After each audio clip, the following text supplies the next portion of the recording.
everyone. Today we're going to begin our investigations on living organisms, life sciences. Some examples of living organisms are us. Humans are alive. Plants are alive. Animals are alive. And the one thing that all living organisms have in common is that they all need water to survive. Without water, there is no life, and all life needs water. Now, take humans, for example. We need water, but I need water all over my body. How do I get that water? I drink that water, and there are tubes, blood vessels, that carry the water to the rest of my body. Same thing with animals. And what about plants? Do all parts of a plant need water? Well, yes. Vascular plants, similar to humans, also have tubes that carry their food and water to all parts. They have two different types of tubes. They have something called a xylem. The xylem carries the water from the roots up the stem throughout the rest of the plant. And they also have phloem. Now the phloem is used to carry food throughout the body. Today, we're going to do an experiment on vascular plants. The vascular plant that we are experimenting with is celery.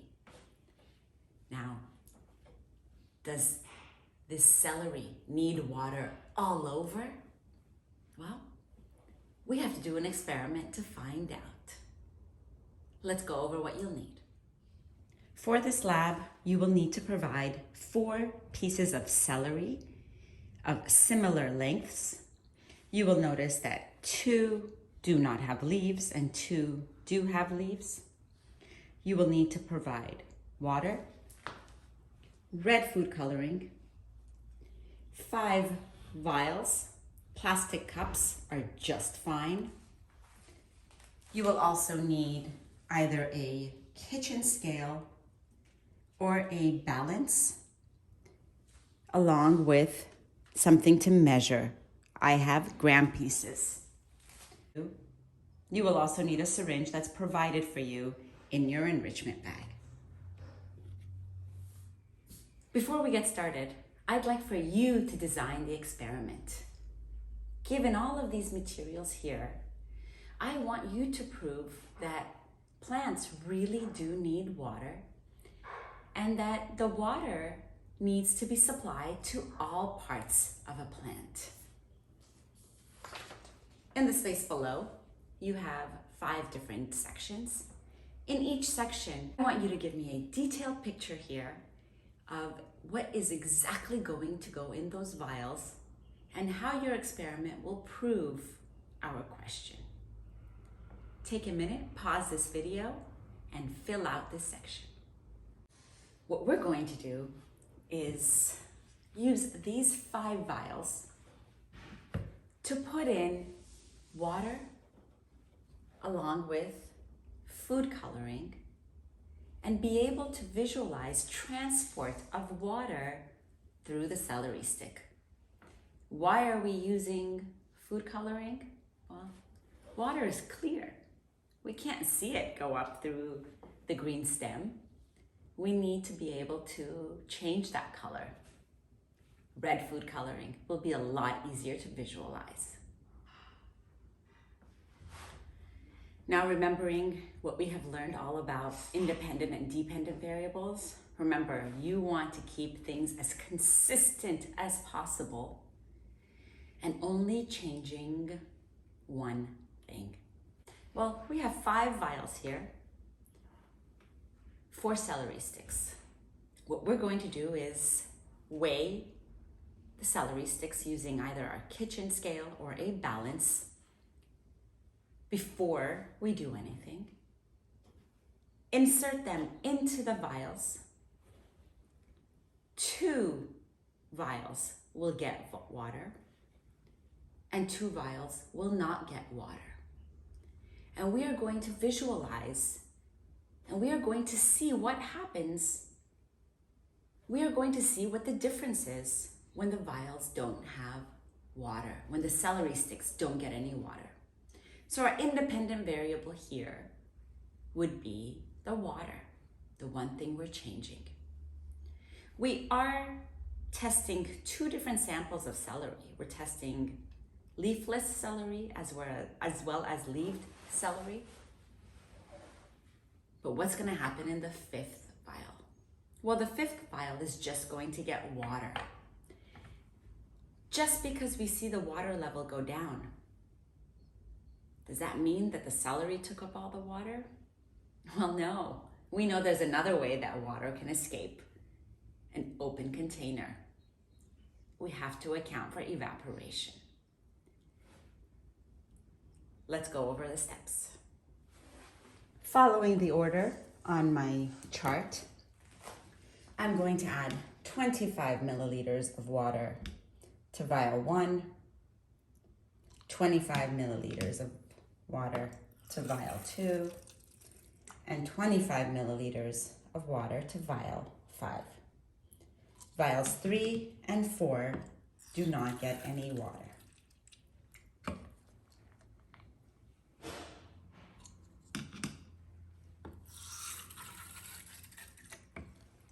The next thing I'm going to do is weigh my different celery sticks. And I have placed a cup on top of my scale and made sure to zero it. And this will allow for more accurate measurement because this entire celery stick does not fit when I lay it flat. The first thing I'm going to do is take a celery stick with leaves, and that measures to 27 grams, and I'm going to record that. And this will go directly into vial 1. The next thing I need is a celery stick without leaves. I'm going to measure this one, and this one measures 41.7 grams, and this will go into vial 2. The next is another one with leaves. I'm going to measure this, and that is 23.3 grams, and this goes into vial 3.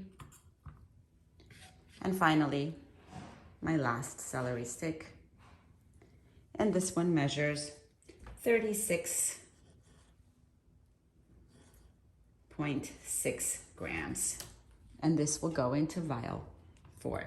It's really important that you keep track of your vials and which celery stick you put in each one. The next thing that we need to fill out is the water. Starting volume is 25 milliliters for vial 1, 25 milliliters for vial 2, 0 ml, vial 3, 0 ml, and again, 25 ml for vial 5. We cannot fill this column out or this column out until we have let the experiment sit for about 24 hours. We'll come back and check on our results. We will weigh the celery again, as well as measure the water in the vials.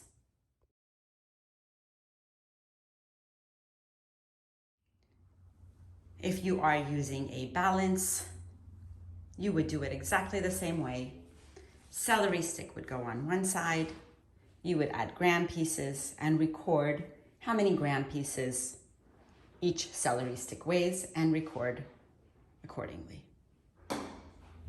24 hours have passed, and let's look at our celery.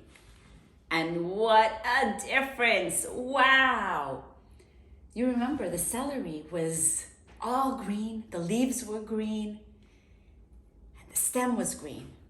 Now if you look at it, what do we observe? Well, we put it in red food-colored water, and my celery is all red, all the way to the very, very tips of the leaves. The celery stem is also red as well.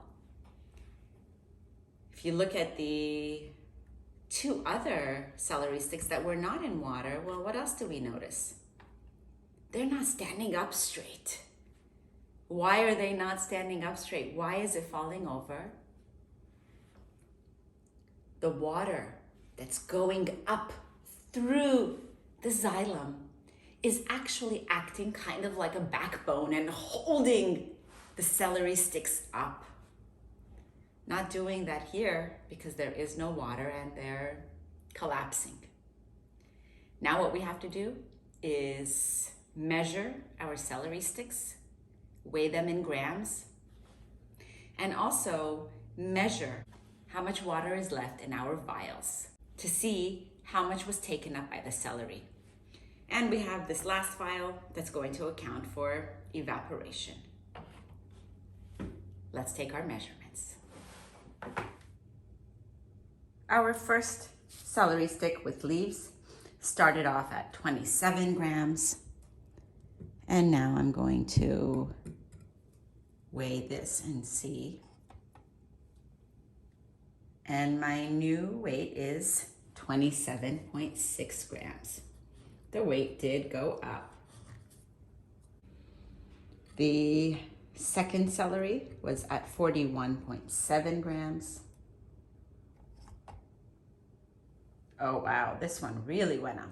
It went up to 43.3 grams. My third celery with leaves was 23.3 grams. Oh, and look at that. It went down to exactly 20 grams. And the last celery without leaves also went down to 33.4 grams. Next, we're going to measure the volume and see what our final volume is. I'm going to start with my last vial first to see how much water evaporated. Started off with 25 ml. I'm just going to pour it into this cup. Make it easier for me to measure with my syringe. And it looks like I did not lose any water to evaporation. I am still at 25 ml.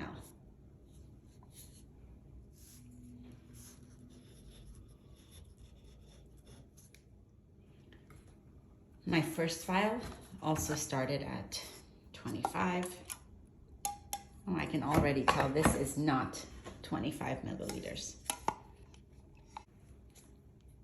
My final volume here is 15 milliliters. That means that 10 milliliters was taken up by the celery. And then my second vial looks like there's more water here than the first. Let's measure this one. Right, it is 20 ml. My celery stalk without leaves has 20 ml. And the last two vials that had no water, we started off with 0 ml, and we're going to end up with 0 ml. We did an experiment to see if all parts of my plant needed water. And what did we find out? Well, yes, they do. We can tell just by looking at this celery with leaves how the red color, the red water went all over. It's also obvious when we look at this and see that, oh, it's lost its turgidity. It is not standing up straight because there's not water, because there's no water shooting up, keeping it straight. We also tested the mass to see if there was a mass difference. The one with leaves went up in mass by about 0.6 grams. The one without leaves went up about 2 grams. This one lost about 3 grams, and this one lost about 3 grams as well.